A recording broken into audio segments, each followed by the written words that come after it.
সালমান শাহ হত্যা মামলার সুষ্ঠু তদন্ত ও আসামিদের অনতিবিলম্বে গ্রেফতারের দাবিতে আজ শনিবার মানববন্ধন করতে যাচ্ছেন সালমান শাহ ভক্তরা।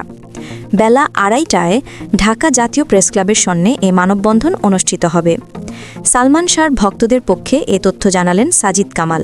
তিনি জানান, দীর্ঘ ২৯ বছর পর আত্মহত্যার দায় থেকে মুক্ত হয়েছেন সালমান শাহ, তবে এখনও কিছু অনিশ্চয়তা রয়ে যাচ্ছে। সাজিদ বলেন, সালমান শাহর খুনকে দীর্ঘদিন ধরে একটি গোষ্ঠী পরিকল্পিতভাবে আত্মহত্যা বলে চালিয়ে আসছিল। এর আসামিরা কখনোই এই খুনকে সামনে আনতে চায়নি।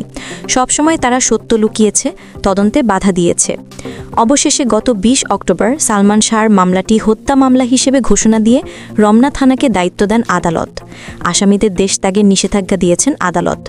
আসামিরা দেশে থাকলেও এখন পর্যন্ত কোনো আসামি গ্রেফতার হয়নি।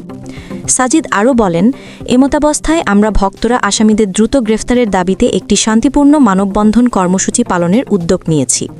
আমরা চাই সালমান শাহ হত্যা মামলার নিরপেক্ষ তদন্ত ও সুষ্ঠু বিচারকার্য অতি দ্রুত সম্পন্ন করা হোক।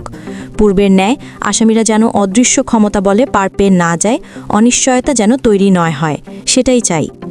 ১৯৯৬ সালের ৬ সেপ্টেম্বর ঢাকার ইস্কাটনের বাসায় ফ্যানের সঙ্গে ঝুলন্ত অবস্থায় সালমান শাহর মরদেহ উদ্ধার করা হয়। এরপর একে একে থানা পুলিশ, সিআইডি, র্যাব, পিবিআই সহ একাধিক সংস্থা তদন্ত চালায়। সব প্রতিবেদনেই ঘটনাটিকে আত্মহত্যা বলা হলেও সালমানের পরিবারের আপত্তিতে প্রতিবারই তদন্ত সংস্থা পরিবর্তন করা হয়। মাত্র ২৫ বছরের জীবনে সালমান শাহ ২৭টি চলচ্চিত্রে অভিনয় করেন, সবগুলোই ছিল বাণিজ্যিকভাবে সফল। ৯০-এর দশকে দেশের চলচ্চিত্রের রোমান্টিক হিরোর নতুন ধারা শুরু হয় তার হাত ধরে। কেয়ামত থেকে কেয়ামত, স্বপ্নের পৃথিবী, অন্তরে অন্তরে, বিক্ষোভ, চাওয়া থেকে পাওয়া, প্রেমযুদ্ধ সহ তার প্রতিটি সিনেমাই বক্স অফিসে হিট হয়।